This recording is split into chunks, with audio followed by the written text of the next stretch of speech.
Now, a 41 Action News special presentation. Up in the air, the future of KCI. It's a debate that's faced KC for years now, and for the first time, it's on the ballot. It is question 1 on the ballot 1 week from tomorrow on November 7th. Only voters in Kansas City, Missouri will have their say. If you want a new airport, vote yes. If you don't, vote no.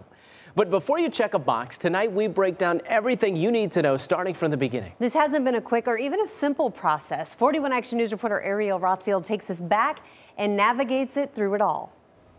April of 2016, City Council's Airport Committee holds several meetings, even travels to Dallas to meet with Southwest Airlines. The airlines present their wishes, but 3 months later, plans for a new terminal at KCI are grounded.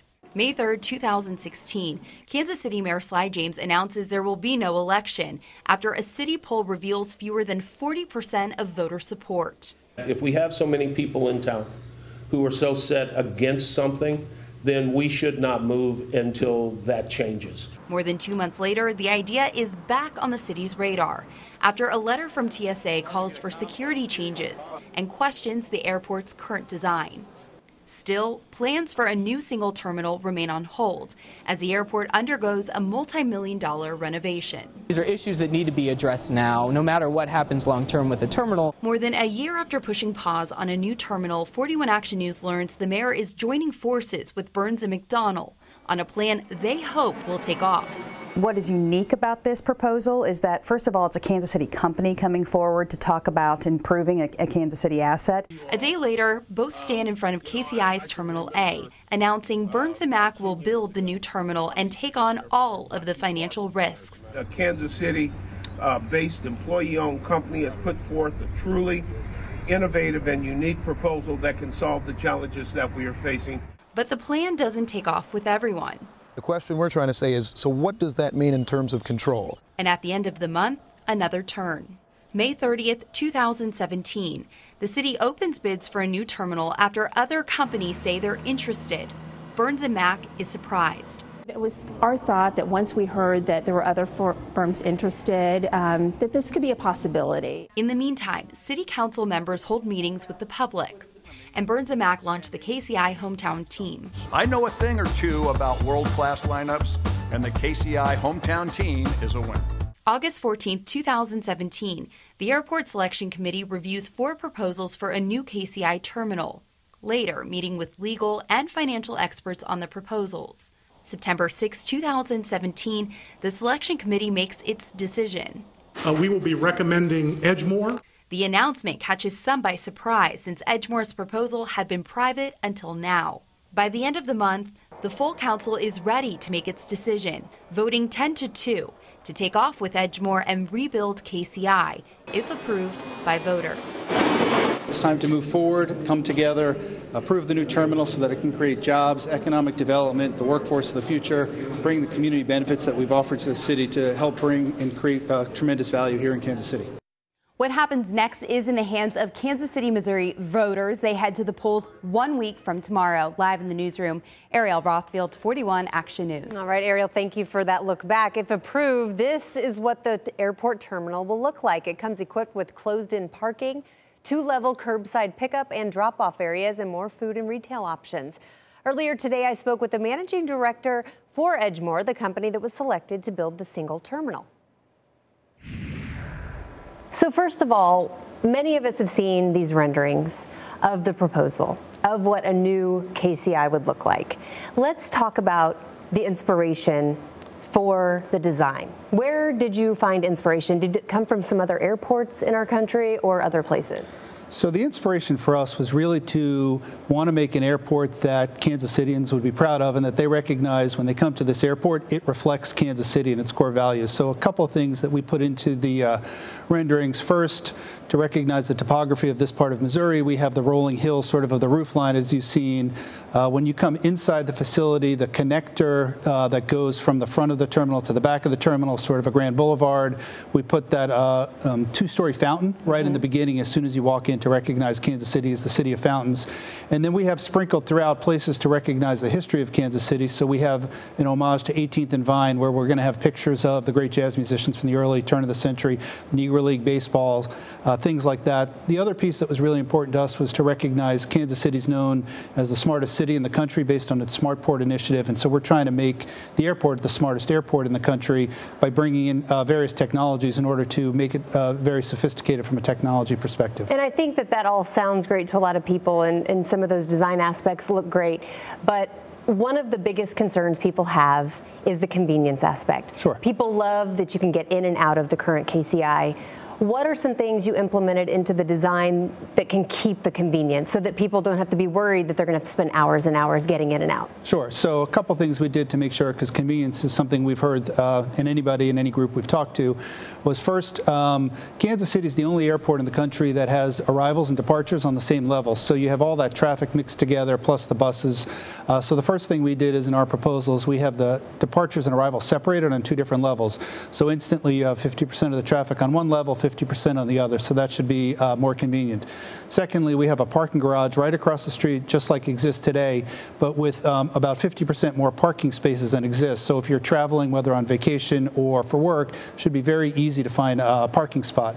We've added in moving walkways so that people can, if they don't feel like walking, they can just sit and relax and take a moving walkway to make convenience.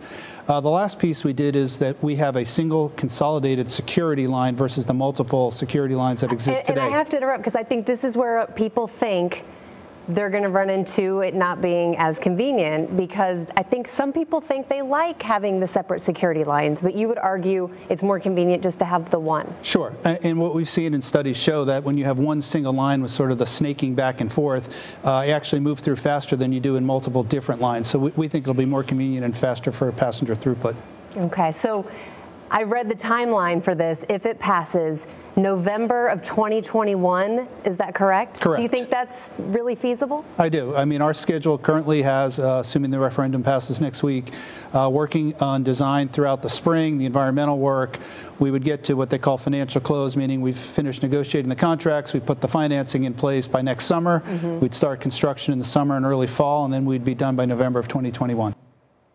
In all, Edgemoor has contributed more than $70,000 to the campaign for a new KCI, but other high-profile companies have pumped cash into the project as well, and that includes Burns & McDonnell, who lost the bid to build the terminal. It donated $20,000. Meanwhile, Cerner pitched in the most at $125,000, and KC Power & Light and Sprint also donated. Here's where you can find some of that money and when to pay for TV ads like this one. It features Mayor Sly James talking about why he believes the city needs a new airport. Earlier today, I talked with the mayor about the airport and what happens if voters say no. Here with Mayor Sly James. Mayor, thanks so much for making the time. Thanks, Mike. Always good to see you. So here we go. Years and years and years leading up to next week is the vote. The future of not only KCI, but in many regards, the future of Kansas City.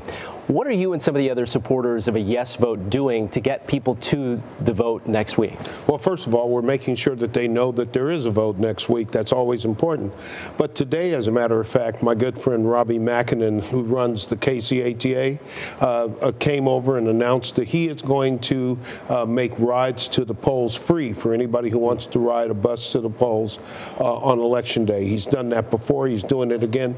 Shows me two things. Shows me the commitment of KCATA. Shows me how important the vote is to them and to others. As people are analyzing this vote next week, again, the critics of a new airport point to convenience. We've talked about it before. Convenience is a relative term, a subjective term in many ways. How would you classify the current KCI airport? This airport was built in 1972 when airplanes had 82 seats. Half of them were empty and you could still smoke and get free food. Okay? Now the airlines have 140 seats, 145 seats on a plane, and they're always overbooked. The holding areas alone are not good, so it's not convenient there. The bathrooms are overstressed. It's not convenient there. There's a lot of things that aren't convenient. If you're stuck in an airport for 5 5 hours like I was in LA over the weekend. I want to be able to go find a place to eat. I want to be able to find something to do to kill those 5 hours. I want to be able to buy a book. I want to be able to get coffee and walk around, find a nice place to sit. Those things are not always available at KCI. Mayor, even some supporters of a new KCI airport are critical of the way the council selected a developer. How concerned are you that that may taint the vote next week? Even people who like the idea of a new airport but didn't like the idea of how the developer was chosen. And you know what? I'm not concerned about that, because at the end of the day, the first question is, do we build a new airport? The second question is, who builds the new airport? So let's get through the first one and then we can deal with the second. But the process was one that council wanted to be engaged in. They made some alterations to our normal process, and that's what came out of it, and that's over, said, and done with. We selected Edgemore and their team. They're going to do a good job for us. We love Burns and Mack and their team and all the people in it. It just didn't work out that way. Nonetheless, I'm more concerned about doing what's right for this city in terms of building an airport for the next 40 years than I am about who specifically builds it. What will happen to Kansas City, in your view, if voters vote down an airport proposal next week? Well, I think Gary Kelly, the CEO of Southwest Airlines, said it best. Kansas City is a first-class city. It deserves a first-class airport. He does not consider KCI to be a first-class airport. He said very specifically that they don't bring transfer flights into the airport because of the poor passenger experience. He also said that with a new airport, we'll have a very good chance of getting new and more flights, and that's what it's all about. So rather than for us to concentrate on what happens if we don't, let's look forward to all the good things that will happen when we do. And I believe that the people of Kansas City understand it, and that they're going to do the things that are necessary to invest in this city, not for me, not for them, not for you, people who are here now, but for 20, 30 years from now, for their children and their grandchildren, because that's how you build a city, for the future, not for today. Mayor, thanks for your time. Thank you very much, Mike. So you've heard why the city wants a new airport. Now we hear from the other side, the risk one group says voters could be taking. This isn't Kansas City's first tug of war over an airport. The similar debate KC faced 50 years ago. You're watching a 41 Action News special presentation, Up in the Air, the Future of KCI. Clear, complete coverage.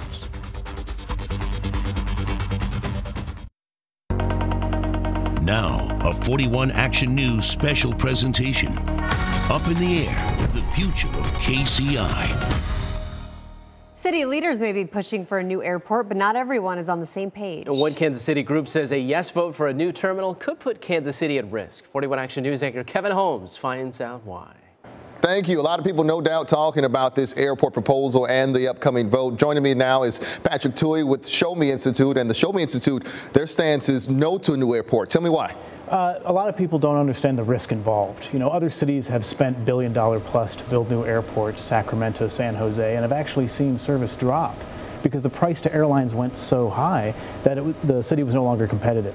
Kansas City has a real competitive advantage with our airport, and that's why we enjoy so many direct flights, and we risk ruining that with taking on an expensive, unnecessary airport.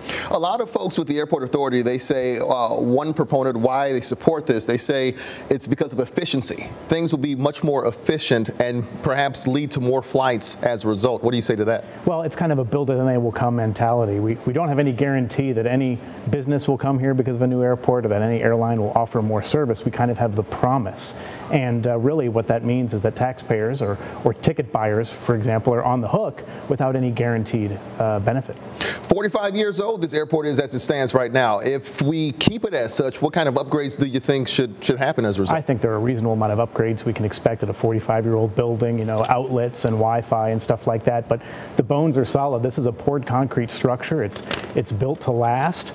And we could use it for another 45 years if we simply maintained it. You know, I just did an interview yesterday with folks at the airport. They say one of the other things, the checkpoints, they're just so cumbersome. They say there are fewer checkpoints. If they were to add a single terminal airport, there'd be more checkpoints and more efficiency, and folks will get in and out in just a matter of minutes. Kansas City has a short security wait, 3 minutes, 3.5 minutes. And that is the envy of airports around the country. And if you move to kind of the model that exists elsewhere, where you have a cattle call, everybody moves through the same lines, we lose that efficiency. What's great about Kansas City as it stands is that you can get out of your car and walk right to your gate practically and be there in a few minutes. All right, last question in about 10 seconds or so. Just tell people as they go to the polls why you think they should vote against this. Unfortunately, the voters don't have enough information. The memorandum of understanding, which will dictate the terms of the financing and the structure, haven't been decided yet and won't be decided until after the election. That's something the voters should know. All right, we'll see how the voters decide. Patrick Toohey with the Show Me Institute, thank you so much. Thank you. We'll send it back to you. Kevin, thanks. Take a look at this. This is what KCI looked like when it opened decades ago in 1972. Airport officials say it quickly became known for its low congestion and small number of flight delays. It was built with the intention to become the most convenient airport in the country. And believe it or not, there was major debates over building that as well. 50 years ago, the downtown airport served as the traveling hub for the city. That is until an important vote paved the way for the current KCI. And 41 Action News reporter Tom Dempsey explains the similarities of that vote and the decision ahead for voters next week. Tom. Well, Rhiannon, 90 years ago, Charles Lindbergh actually dedicated the downtown airport here in Kansas City. But the campaign to move major operations from here 20 miles north to the then new KCI airport looked very similar to the campaign voters here in the metro are seeing now. Former Kansas City Mayor Charles Wheeler remembers when the downtown airport served as a pillar for air travel in the metro. Drew a lot of people who came down to watch the planes come and go. And once the headquarters for TWA, the airport brought convenience for many people needing to fly. And it was very close to downtown, and that was a big plus. But over time, things changed. The runways proving to be too small for airplanes, only getting bigger, and its location close to the skyline brought concerns. It was a dangerous airport because you dropped in over those tall cliffs. An effort to build a new facility to bring more airlines and business to the metro led to a campaign around the city. Pictures and pamphlets from the 1960s, now a part of special collections at Kansas City Public Library, capture the feelings of the time. It's the same thing. They want, in this case, they wanted a new, larger airport and with more amenities. A campaign showing how airports can outgrow their benefits. Things that they're promoting now, the size of the airport and the amenities inside, are now the same things that we want to improve upon. With Kansas City eventually overwhelmingly voting to build the current KCI airport, former Mayor Charles Wheeler says lessons can be learned from decades ago for the vote next week. Kansas City is consistently progressive and wants to do a good job in public transportation. Now, KCI Airport opened its doors 45 years after the dedication here at the downtown airport. It just so happens next week's vote comes 45 years after the opening of KCI. Live outside downtown airport, I'm Tom Dempsey, 41 Action News. Tom, thank you. A man who helped design the original KCI says it is time for Kansas City to let it go. Bob Birkenbeil watched his work become reality when the airport was built in the 1970s. It is known for providing flyers a short walk from their car to the plane, but he says it's outlived its convenience. You're doubling back and forth in a very narrow width in that terminal. You spend a lot of time walking. You spend a lot of time waiting. It is time to build a new airport. We sent one of our own crews to spend 24 hours at KCI. Here's 41 Action News anchor Kevin Holmes inside the airport. Monday at any airport, usually a busy time for any airport across the country. KCI no different than those in that regard, but some people want to make it different. They want to build a single terminal airport. So we talk with proponents and opponents of this measure ahead of next Tuesday's vote. We actually spent a whole day here at KCI with our crews, and we filmed to see what goes good, what goes bad, and what could possibly change should we approve a new single terminal airport, or what would stay the same. What do folks want to stay the same even? So we talk with folks on both sides of this debate ahead of the vote. What we uncovered in our 24 hours here at KCI will tell you Thursday night at 10 on 41 Action News. Looking forward to that later this week. Kevin, thanks. It's a top concern for people in the Kansas City area. Where will the funding come for a new terminal design? Well, tonight we separate the facts versus the fiction. First up, the belief that it will come from your tax dollars, and that is fiction. The fact is that the revenue from the airport will help pay for it, but that could mean higher prices for tickets, merchandise, and food. Also, airlines have agreed to higher lease payments. A new airport will cost around $1 billion. You can hear more from the mayor, Edgemoor officials, and city council members about the new airport plan. The Kansas City Star will host an hour-long town hall meeting on Wednesday. It'll be at Union Station at 7 p.m. You can also watch that live on Facebook. We take you behind the scenes at KCI, the issues you can't see that need to be fixed. Depending on your vote, this could be a thing of the past. 3 terminals currently make up the current KCI airport, with only 2 that are operational. You can get to 53 cities on nonstop flights, including cities in Canada and Mexico. And 10 airlines take flight. But now the main one is showing support for a new single terminal plan. Southwest says if one is built, it will allow airline planners to seriously consider routing flights through KCI. Southwest adds it intentionally cut back on the number of connecting flights because of a lack of hold room space and amenities. But the push for a new airport isn't only about the customer experience. 41 Action News reporter Sarah Plake took a tour to find out what needs to be fixed and how much that could cost if voters say no next Tuesday. This is an interior gutter used to keep water that's coming in through this wall away from electrical equipment. This is the quick fix KCI officials are using underneath Terminal A. The bigger solution would actually involve removing the entire roadway in front of Terminal A and coring down about 20 feet to be able to apply a water barrier onto the outside of this wall, and that's a really comprehensive solution. Terminal A is not in use, but the problems in one terminal are typical of the problems in another. This is what 45-year-old concrete looks like. For years, officials say they put just enough cosmetic patches on issues in Terminal B and C to get by. We just start to run out of space, and I think it's not feasible in the long term to think that we just can continue doing these $10 million projects here, $10 million projects there, and significantly improve the guest experience. Like upgrading the International Gate, catching up on federally required breastfeeding and service dog areas, and adding checkpoints while trying to add more seats. Each year the airport spends around $65 million on maintenance, but the aviation department has enough money to do that.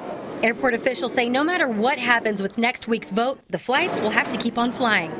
It means that we're going to have to figure a lot of things out, and we're going to have to spend a lot of money trying to bring old infrastructure, set it up to be successful for many years into the future, and that's really expensive. Sarah Plake, 41 Action News. Still ahead, what you need to know before Election Day next Tuesday. Plus, why one group supports the new airport, but not the process to get one. We'll be right back. Blake Shelton is here tonight. Plus, we have Andrea Martin. Blake will perform. It is a great show. Do not change the channel. Let's go.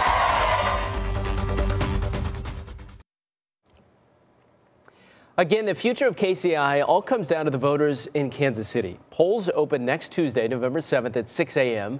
They will close at 7 p.m. And as the mayor mentioned earlier, KCATA will give free rides to poll locations. And the mayor told me earlier today when I talked to him, Rhiannon, he was very encouraged by the fact that he's partnering with the ATA on this, because he really does believe, in his view, that if he can get all the city partners on board to try to get people to the polls, they'll make the determination again at those polls. Kansas City voters hold the ticket essentially to what's going to happen to the airport. Yeah, to the future of the airport. That's right, next Tuesday. Well, KCI's biggest revenue sources don't even come from those who are voting next Tuesday. But that doesn't mean the surrounding communities don't support the new terminal. Community leaders say they are frustrated that they don't get a say, especially since they sit closer to the airport than those in KCMO.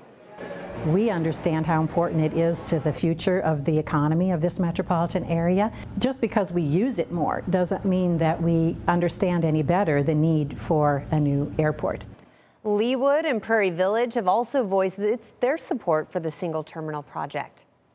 Next Tuesday, the city says it expects a turnout of 15 to 20% of eligible voters to cast their ballots. No matter what, no matter if you believe we need a new airport or we don't need a new airport, go out and vote. Thank you for watching our special Up in the Air, the future of KCI. And to read more, you can always go to kshb.com.